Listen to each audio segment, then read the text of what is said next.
Assalamualaikum warahmatullahi wabarakatuh. Kami dari kelompok 3 sesi 2 ingin mempresentasikan tentang analisa kebutuhan dan desain sistem dari judul yang kami ambil, yaitu pelayanan kesehatan gigi dan mulut di dental estetik klinik dan asuransi. Berikut ini adalah anggota dari kelompok kami, ada Nurul Safira, Ade Kamilah, Tiara Rahmayanti Putri, dan Salsabila Arin.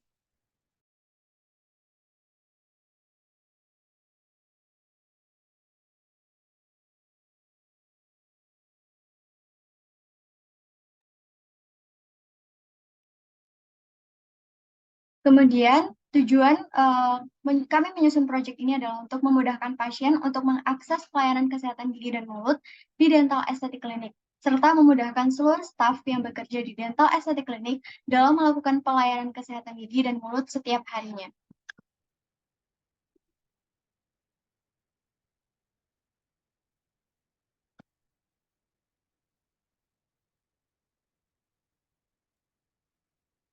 Selanjutnya adalah user atau pengguna. User atau pengguna ini adalah orang yang nantinya akan menjadi proses bisnis. Pada sistem informasi yang ingin kami buat, terdapat 5 user atau pengguna. Yang pertama adalah dokter gigi, bertugas melakukan pemeriksaan gigi dan melakukan tindakan medis kepada pasien. Yang kedua, perawat gigi, bertugas dalam melakukan pemeriksaan dan tindakan medis kepada pasien. Yang ketiga ada apoteker, bertugas memberi obat kepada pasien sesuai dengan resep yang telah diberikan oleh dokter gigi. Yang keempat ada staf administrasi. Staf administrasi ini yang akan mengakses dan mengelola seluruh kebutuhan administrasi selama pelayanan di dental estetik klinik tersebut berlangsung. Dan yang terakhir adalah pasien. Pasien ini adalah orang yang ingin memperoleh pelayanan kesehatan gigi dan mulut di dental estetik klinik.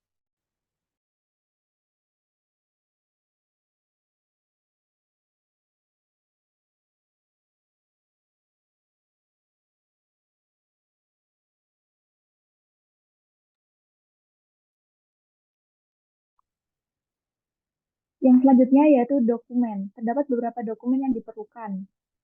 Pertama yaitu KTP untuk membantu dalam mengisi data diri pasien.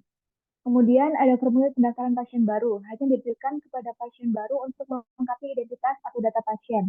Kemudian formulir permintaan pemeriksaan pasien. Pasien menulis pemeriksaan apa saja yang akan dilakukan. Kemudian terdapat nomor antrian pasien, pasien diberi nomor antrean agar tertib. Kemudian nota tagihan tindakan berupa rincian tagihan pembayaran terkait tindakan apa saja yang dilakukan. Kemudian resep obat dan jadwal kontrol berupa rincian resep obat yang diperlukan pasien dan menentukan jadwal kontrol jika diperlukan. Kemudian terdapat nota tagihan obat berupa rincian tagihan pembayaran terkait resep obat yang direkomendasikan oleh dokter. Yang terakhir yaitu surat pembayaran berupa rincian tagihan terkait pemeriksaan yang dilakukan dan tagihan obat.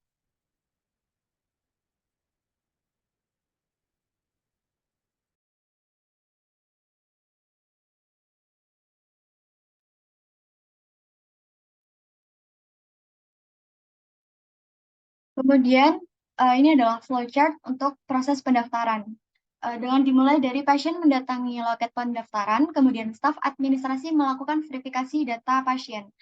Jika pasien tersebut merupakan pasien lama, maka staf administrasi mendaftarkan pasien lama dan membuatkan formulir permintaan pemeriksaan pasien. Kemudian terdapat dokumen formulir permintaan pemeriksaan pasien, kemudian staf administrasi memberikan nomor antrean, kemudian terdapat nomor antrean pasien, kemudian selesai.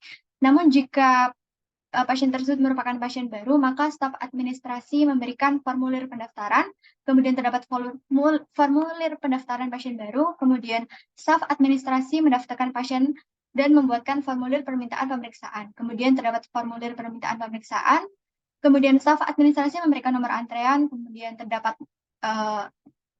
nomor antrean pasien dan selesai.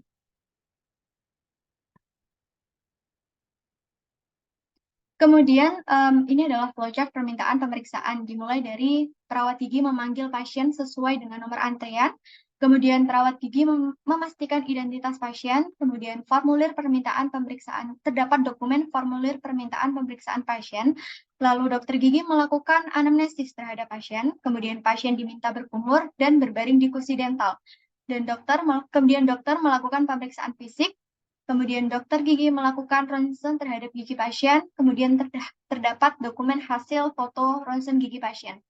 Kemudian dokter gigi memberikan diagnosis kepada pasien tersebut.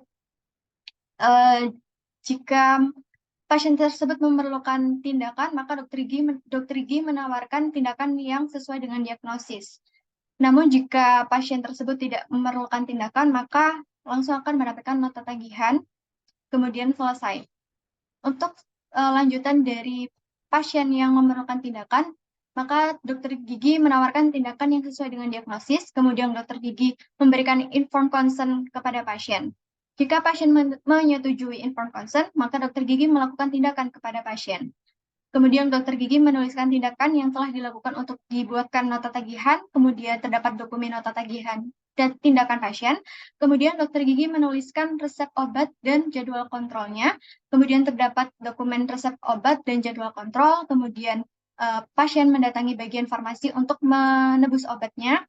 Kemudian apoteker memberi obat dan nota tagihan. Kemudian terdapat nota tagihan obat. Kemudian kembali lagi tadi, jika pasien tidak menyetujui informed consent, maka pasien langsung mendapatkan nota tagihan konsultasi, kemudian selesai.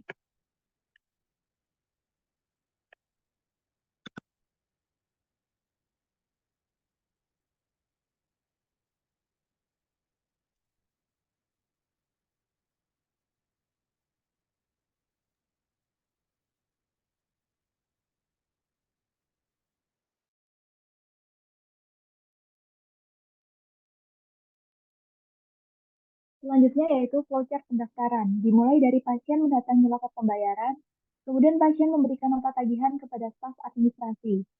Kemudian mendapat nota tagihan, staf administrasi memverifikasi nota tagihan pasien, lalu pasien melakukan transaksi pembayaran, kemudian staf administrasi memberikan struk pembayaran kepada pasien, kemudian mendapat struk pembayaran dan selesai.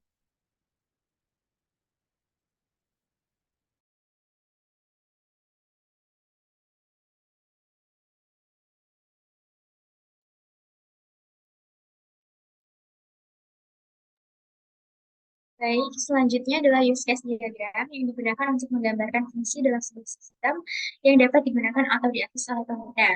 Di sini ada 5 aktor. Yang pertama ada apoteker. Apoteker ini dapat mengakses resep obat pasien dan juga nota tagihan obat. Yang kedua ada staf administrasi. Staf administrasi bisa mengakses data identitas dan form permintaan pemeriksaan pasien, bisa mengakses jadwal kontrol pasien, jadwal praktik dokter gigi, bisa mengakses dan mengelola nomor antrian pasien, serta dapat mengakses dan mengelola nota tagihan pasien. Yang ketiga ada dokter gigi. Dokter gigi dapat mengakses jadwal praktik dokter gigi, mengakses nomor antrian pasien, mengakses data identitas dan juga form permintaan pemeriksaan pasien, melakukan pemeriksaan dan tindakan medis kepada pasien, memberikan diagnosis kepada pasien, serta memberikan resep obat maupun jadwal kontrol kepada pasien. Yang keempat, ada perawat gigi. Perawat gigi di sini dapat mengakses jadwal praktek dokter gigi, mengakses data identitas dan form permintaan pemeriksaan pasien, mengakses nomor antrian pasien, serta dapat melihat diagnosa maupun resep obat pasien. Terakhir adalah pasien. Pasien ini bisa melakukan proses registrasi untuk pendaftaran, kemudian dapat melihat diagnosa dan resep obat yang didapatkan, dan dapat melakukan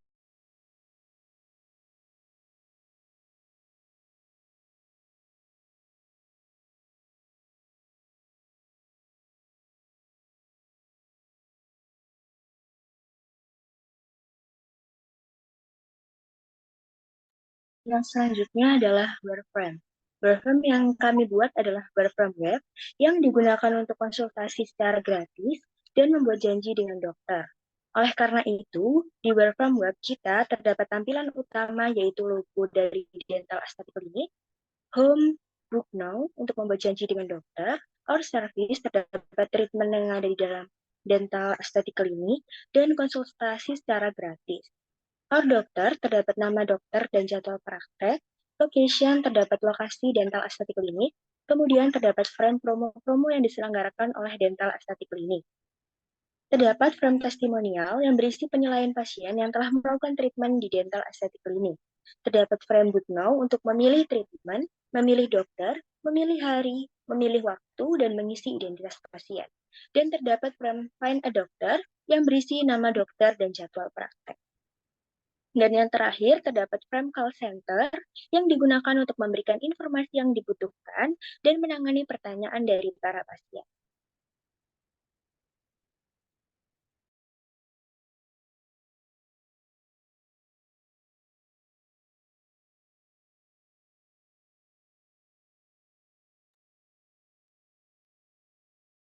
Baik, sekian presentasi dari kami mengenai analisa kebutuhan dan juga desain sistem dari pelayanan kesehatan gigi dan mulut di Dental Aesthetic Clinic non asuransi.